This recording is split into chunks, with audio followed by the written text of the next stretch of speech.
वंदे मातरम। मैं विजय ठाकरे आपका स्वागत करता हूं स्टेप अप अकेडमी पर। आज हम लोग बात करने वाले हैं क्लास 11th के जो मेरे स्टूडेंट्स हैं, दोस्त हैं मेरे, उन लोगों के लिए मैं लेके आया हूं फॉर्म्स ऑफ बिजनेस ऑर्गेनाइजेशन, जो बिजनेस स्टडीज का चैप्टर नंबर 2 है। आज हम लोग 8th लेक्चर में पढ़ने वाले हैं दोस्तों कि कंपनी क्या होती है, कितनी टाइप की होती है और उनके बीच में अंतर क्या होता है। भाई सबसे इंपॉर्टेंट टॉपिक है, एग्जाम में इससे क्वेश्चन आने वाला है। तो चलिए, हमें पता चल चुका है मेनली जो कंपनी होती है वो होती है प्राइवेट कंपनी और दूसरी होती है पब्लिक कंपनी। प्राइवेट कंपनी वो जहां पे कोई जो ओनर है वो एक इंडिविजुअल होगा या तो कोई एक कंपनी होगी या कोई ऑर्गेनाइजेशन होगा, बट सारा का सारा काम अगर किसी पब्लिक को दे दिया जाए, सरकार को दे दिया जाए, तो ऐसी कंपनी को हम लोग बोलते हैं पब्लिक कंपनी। तो हम लोग क्या करते हैं, इसको समझने के लिए इन दोनों के बीच में अंतर निकाल लेते हैं, डिफरेंस निकाल लेते हैं, ताकि इसको समझना और भी ज्यादा आसान हो जाए। तो किसी भी डिफरेंस को हम लोग किसी बेसिस पे करते हैं, कोई तो कारण होगा जिसके कारण दोनों ये कंपनियां अलग अलग तरीके से बिहेव करती होगी। तो सबसे पहले हम लोग बात करेंगे बेसिस की,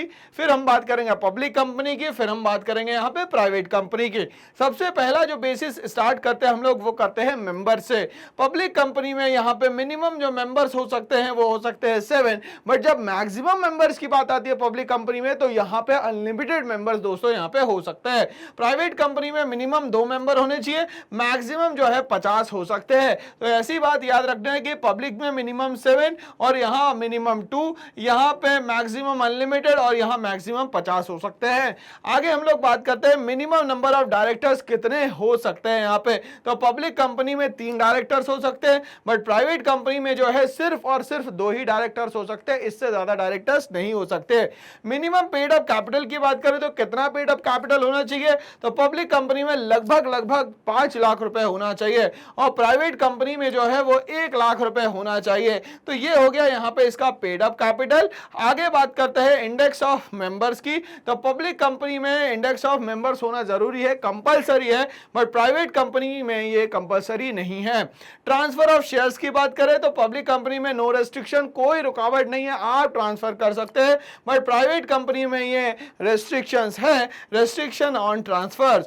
invitation to public to subscribe to shares, invitation हम लोग पब्लिक को दे सकते हैं कि आप यहां पे आके शेयर्स खरीद लीजिए। यहां पब्लिक कंपनी में बोलता है can invite the public to subscribe to its shares और डिबेंचर्स, शेयर्स भी खरीदने के लिए बुलाया जा सकता है और डिबेंचर्स को भी खरीदने के लिए यहां पे बुलाया जा सकता है। बट प्राइवेट कंपनी में अगर हम लोग बात करते हैं cannot invite the public to subscribe to its shares और डिबेंचर, तो प्राइवेट कंपनी में ये सुविधाएं उपलब्ध नहीं है, याद करके रखना है भाई, ठीक है। अब हम लोग बात करते हैं कि private company over public company क्या क्या प्रिविलेजेस है, क्या क्या फायदे हैं। सबसे पहला पॉइंट हम लोग डिस्कस कर सकते हैं यहाँ पे, A private company needs only 2 members whereas public company needs 7।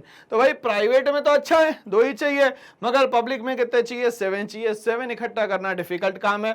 There is no need to issue a prospectus as public is not invited to subscribe shares। तो यहाँ पे कोई prospectus इशू करने की यहाँ पे आवश्यकता नहीं है। Allotment of shares can be done without receiving the minimum subscription। अब यहाँ पे अलॉटमेंट किया जा सकता है भले ही मिनिमम सब्सक्रिप्शन मिले या ना मिले। तो इस तरीके से प्राइवेट कंपनी ज्यादा अच्छी है पब्लिक कंपनी के कंपैरिजन में। और private company can start his business without getting certificate of commencement, certificate of commencement हो या नहीं हो फिर भी ये इसको चालू कर सकती है। Private company needs 2 director whereas public company needs 3 directors. Public company में 3 डायरेक्टर चाहिए, बट प्राइवेट कंपनी में 2 डायरेक्टर से भी काम हो सकता है। Private company is not required to keep an index of member, private company में इंडेक्स ऑफ मेंबर रखने की आवश्यकता नहीं है। Whereas in public company it is mandatory, public company में यह रखना जरूरी है, इसके बिना काम नहीं चल सकता।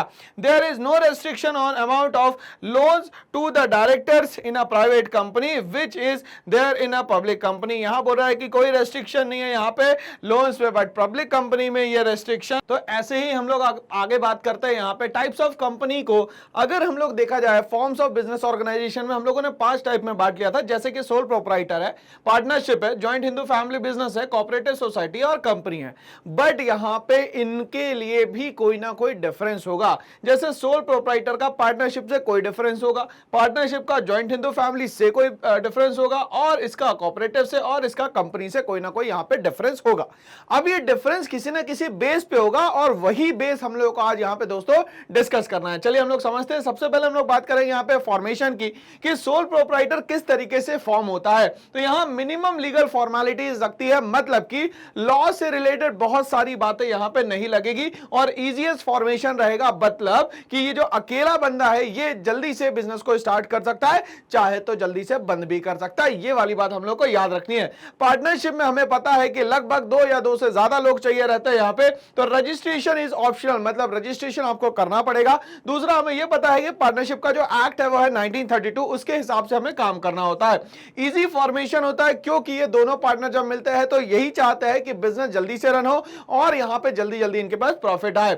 ज्वाइंट हिंदू फैमिली बिजनेस में बात करें तो लेस लीगल फॉर्मेलिटीज, कोई भी लीगल फॉर्मेलिटीज देखा जाए तो होती ही नहीं है यहां पे। एग्जम्पशन फ्रॉम द रजिस्ट्रेशन, कोई रजिस्ट्रेशन नहीं करवाना है, और इजी फॉर्मेशन मतलब कंपनी बनाने के लिए आपको बहुत ज्यादा मेहनत नहीं करनी पड़ती है। कोऑपरेटिव सोसाइटी की बात करें तो रजिस्ट्रेशन कंपलसरी होता है। क्यों? क्योंकि कोऑपरेटिव सोसाइटी बहुत सारे लोगों से मिलकर बनती है, मिनिमम तो 10 लोग चाहिए ही चाहिए। दूसरा, इसमें सरकार का बहुत ज्यादा क्या होता है, लेन देन होता है या इंटरफियरेंस होता है, इसीलिए भी आपको रजिस्ट्रेशन करवाना कंपलसरी है यहां पे। ग्रेटर लीगल फॉर्मेलिटीज, और यहां पे कंपनीज एक्ट के थ्रू बहुत सारी फॉर्मेलिटीज आपको यहां पे फुलफिल करनी होगी। बात हम लोग यहां पे बात करें कंपनी की, तो रजिस्ट्रेशन कंपलसरी होता है। लेंदी एंड एक्सपेंसिव फॉर्मेशन प्रोसेस होता है। कंपनी एक्ट में अगर हम लोग बात करें तो लंबा चौड़ा प्रोसेस होता है। जैसे अगर हम लोग कंपनीज एक्ट 2013 ले लेते हैं आप, तो उसके हिसाब से जो भी आपको रजिस्ट्रेशन प्रोसेस है वो पूरी की पूरी यहां करनी पड़ेगी, तभी जाके आप यहां पे बिजनेस कर सकते हैं। सेकंड, हम लोग बात करें यहां पे कि मेंबर्स कितने होंगे, तो यहां सोल प्रोप्राइटर में ओनली ओनर जो होगा वो अकेला मेंबर होगा, मतलब रिस्क भी वही लेगा, प्रॉफिट का भी, और प्रॉफिट के बाद लॉस का भी रिस्क वो अकेला बंदा लेगा। पार्टनरशिप में अगर हम लोग बात करते हैं तो मिनिमम 2 मेंबर होते हैं। मैक्सिमम की अगर हम लोग बात करें तो बैंकिंग में 10 होंगे, और अदर्स अगर नॉन बैंकिंग बिजनेसेस है तो उसमें 20 मेंबर्स यहां पे मेंबर हो सकते हैं। अगर ज्वाइंट हिंदू फैमिली बिजनेस में बात करें तो एटलीस्ट 2% तो होने चाहिए for division of family property. No maximum limit, इसमें मैक्सिमम लिमिट नहीं रहेगी, मतलब को पार्टनर की बहुत ज्यादा लिमिट यहां पे नहीं रहती है। कोऑपरेटिव सोसाइटी की हम लोग बात करते हैं तो एटलीस्ट 10 एडल्ट चाहिए। एडल्ट का मतलब वही 18 साल से जो ऊपर होगा, यूनिवर्सल एडल्ट फ्रेंचाइज में जो आते हैं। और यहां पे नो मैक्सिमम लिमिट है, क्योंकि इनकी जो ऑर्गेनाइजेशन है मेनली वेलफेयर ऑर्गेनाइजेशन है, ना कि ये प्रॉफिटेबल ऑर्गेनाइजेशन है। कंपनी की अगर हम लोग बात करें तो मिनिमम जो है प्राइवेट कंपनी में 2 लोग चाहिए, मिनिमम पब्लिक कंपनी में 7 लोग चाहिए। मैक्सिमम की अगर हम लोग बात करते हैं तो मैक्सिमम प्राइवेट सेक्टर में जो है वो 50 है, और मैक्सिमम पब्लिक सेक्टर में जो है वो अनलिमिटेड है। तो इस तरीके से हम लोगों ने डिफरेंस क्रिएट करा, और आगे हम लोग और डिफरेंस को पढ़ना चाहेंगे। कैपिटल कॉन्ट्रीब्यूशन की अगर बात करते हैं सोल प्रोप्राइटर में, तो यहां पे लिमिटेड फाइनेंस होता है। लिमिटेड फाइनेंस का मतलब होता है बहुत ही कम पैसा होता है, क्योंकि अकेला ही बंदा सारे काम कर रहा होता है। बट यहां जब हम लोग पार्टनरशिप में बात करते हैं तो limited but more than that can be raised in case of sole proprietors. तो सोल प्रोप्राइटर्स से ज्यादा हो गए, क्यों? क्योंकि नाम ही यहां पे आ रहा है दोस्तों पार्टनरशिप। पार्टनरशिप का मतलब 2 या 2 से ज्यादा। ज्वाइंट हिंदू फैमिली बिजनेस की बात करें तो यहां पे होता है एंसेस्ट्रल प्रॉपर्टी, मतलब कि जो पूर्वजों की संपत्ति है उनकी संपत्ति को यहां पे लिया जाता है कैपिटल फॉर्मेशन में या कैपिटल कॉन्ट्रीब्यूशन में। कोऑपरेटिव सोसाइटी की बात करें तो यहां पे बहुत ही लिमिटेड कैपिटल कंट्रीब्यूशन होता है, क्योंकि सब लोग अपने जेब से पैसा निकाल के यहां पे देते हैं। कंपनी की अगर हम लोग बात करें तो लार्ज फाइनेंशियल रिसोर्सेज, मतलब यहां पे बैंकिंग और भी बहुत सारे जो फाइनेंशियल रिसोर्सेज होते हैं वो सब आके यहां पे दोस्तों इन्वेस्टमेंट करते हैं। नेक्स्ट हम लोग बात करते हैं यहां पे लायबिलिटी की। तो सोल प्रोप्राइटर में अकेला बंदा है, इसलिए उसकी लायबिलिटी जो हो जाएगी वो यहां पे अनलिमिटेड हो जाएगी। पार्टनरशिप की बात करें तो यहां पे अनलिमिटेड एंड ज्वाइंट, मतलब अनलिमिटेड तो है ही और ज्वाइंट भी यहां पे लायबिलिटी हो सकती है। यहां पे हम लोग ये भी बोल सकते हैं कि जिसने जितना पैसा लगाया उतनी उसकी लायबिलिटी भी यहां पे बनती है। अगर ज्वाइंट हिंदू फैमिली बिजनेस की बात करते हैं तो कर्ता की जो लायबिलिटी होती है वो अनलिमिटेड होती है, और यहां पे बाकी जो को पार्टनर्स होते हैं उनकी जो लिमिटेड लायबिलिटी होती है यहां पे। कोऑपरेटिव सोसाइटी में बात करें तो जितने लोगों ने जितना पैसा लगाया उतनी ही उनकी यहाँ पे लायबिलिटी होगी दोस्तों। कंपनी में हम लोग बात करें तो लिमिटेड लायबिलिटी होगी। तो इस तरीके से डिफरेंस हम लोग को समझ में आ रहा है। नेक्स्ट डिफरेंस की बात करते हैं हम लोग यहाँ पे, कंट्रोल एंड मैनेजमेंट, किसके हाथ में पावर रहेगी पूरे बिजनेस को संभालने की। तो सबसे पहले सोल प्रोप्राइटर की बात करते हैं। Owner takes all decision, quick decision making. तो सोल प्रोप्राइटर जो है सारे डिसीजन खुद लेता है।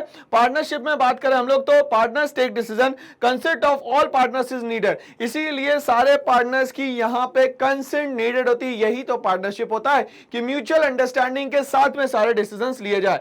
ज्वाइंट हिंदू फैमिली की बिजनेस की बात करें तो हम लोग कर्ता जो है डिसीजन पूरे के पूरे यहां लेगा। कोऑपरेटिव सोसाइटी की हम लोग बात करते हैं यहां पे तो इलेक्टेड रिप्रेजेंटेटिव जो होंगे, जिनको इलेक्ट किया गया होगा with the help of voting, वो सारे के सारे राइट्स लेके बैठे होंगे। और मैनेजिंग कमिटी टेक्स डिसीजन, और मैनेजिंग कमिटी बनाई होगी तो फाइनल डिसीजन जो होगा मैनेजिंग कमिटी का होगा।